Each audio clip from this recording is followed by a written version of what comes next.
Hi guys, happy Monday. Happy Monday to each and every one of you.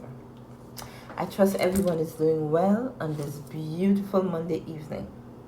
In my neck of the woods, it is 7:50 p.m. 7:50 p.m.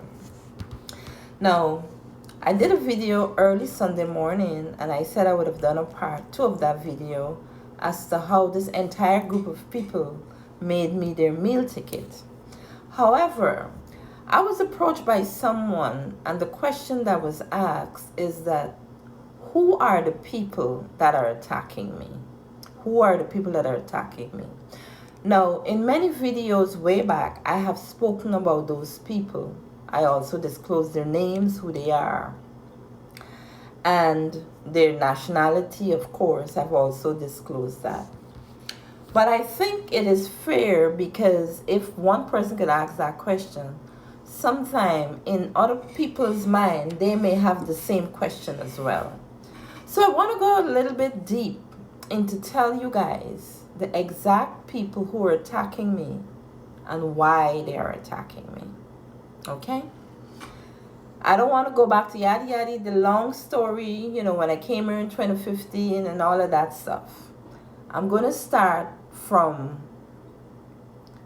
telling you, and I'm going to read something that I wrote because I felt like I want to make sure that I'm precise and to the point. My message is precise and to the point. Okay? So, many times we hear that when people migrate and come to the United States of America, they come here and they fall way back and, they follow the crowd and they don't do what they're supposed to do. All the plans that they made back home in their own country, that when they come, they're going to work hard, they're going to build and do all of those good stuff and move their life forward, right? But some people, when they come to America, they go wild, they go crazy, they follow the crowd, they're all over the place partying, and they're not actually committing or what they have committed to back home to say, listen, this is what I had planned to do, and I'm going to keep my focus on that. Many times, those people lost their focus. For me, I did not lose my focus. No. I followed the rule because one of the things it was said is that when you come to the United States as an immigrant, they want you to go back to school. You must go back to school in order to get a good job, right? I did that. I went back to school here and I get a degree in medical billing and coding, and I become a certified medical biller coder, right? I also wrote the exam for that. So I follow the rules as an immigrant who come from a country to a developed country and want to build a life for myself. So I did that. However, so when people ask me the question like, who are these people that are attacking me? I'm going to try as hard as possible to break it down. When I first got here in this country, where I went, and how this entire attack and targeted start on my life. So when I came here in 2015, I came here under the branch of my ex-in-laws, as I said in a previous video, and I stayed at 11 Lewis Place in Brooklyn. Now, that environment was hostile. I say that over and over again. It was not conducive for me, and I left.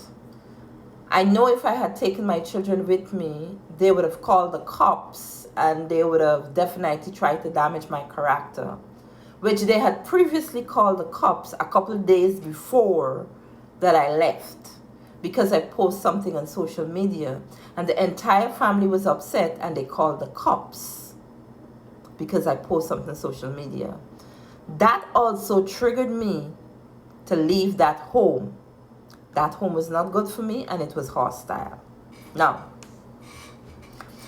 I paid my dues to that family. I paid my dues through blood, betrayal, tears, and I'm ready to remind that family that Harris family that brought me here in this country, I'm ready to remind them how I pay my dues to that family. And they know what I'm talking about. I also send a hello to one of the twins of my ex-husband. There's a specific twin. My ex-husband have a twin, 2 brothers. And I send a hello. I actually sent a hello to one of those twin brothers. And they know why I sent a hello to him as well. Now, these people have tried to silence me, and I had no clue they were working behind the scenes. Because when I left that family home, I said, I'm going to make it despite what, I will make it. And the same breath I left there, I wrote a 12-page letter to the matriarch of that home, which is the mother who is now deceased. I wrote her. And I said, the way I was treated as a woman, as a female, remember you have daughters, granddaughters. Remember. I told her that. I wrote the 12-page letter and I left that family home. Nobody knew. But what they were doing, they were painting a picture to all our friends and their family. And nobody contacted me. And that was fine because everybody was buying into what they were saying, because they were painting a bad picture and a horrible narrative of who I am. But they knew who I was. However, I left that home on the 1st of August, 2015, Emancipation Day. It's a holiday, one of our country's holiday in Guyana, South America. I left that home. I felt I needed to emancipate myself from some kind of slavery. So,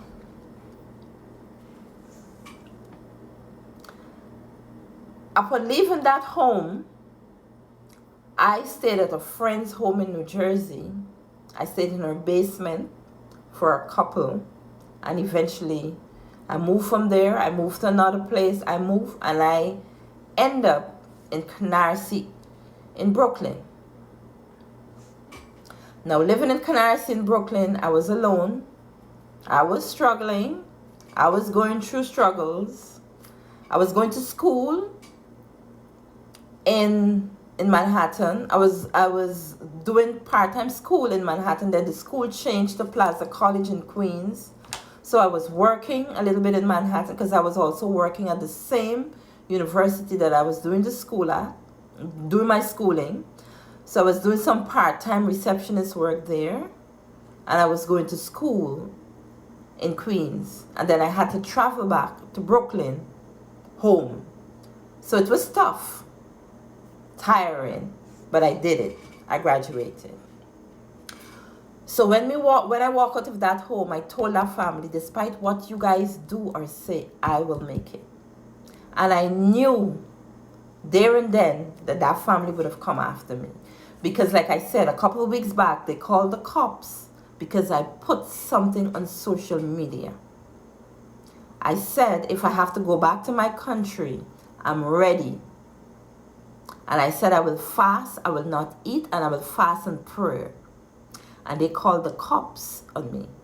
I remember distinctly, there was a Caucasian cop, a black cop, and one like Hispanic.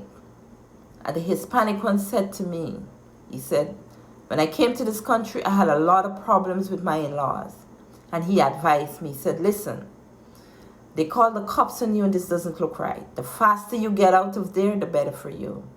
I took his words and I said, you are so correct.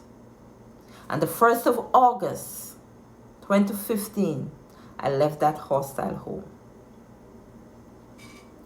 So, why they're coming after me? Because I left. And I started to prosper when I left. I put myself through school. I got a little apartment. And I'm trying to make ends meet. Part 2. Part 2 of the video, part 2 of this video will follow immediately after this one.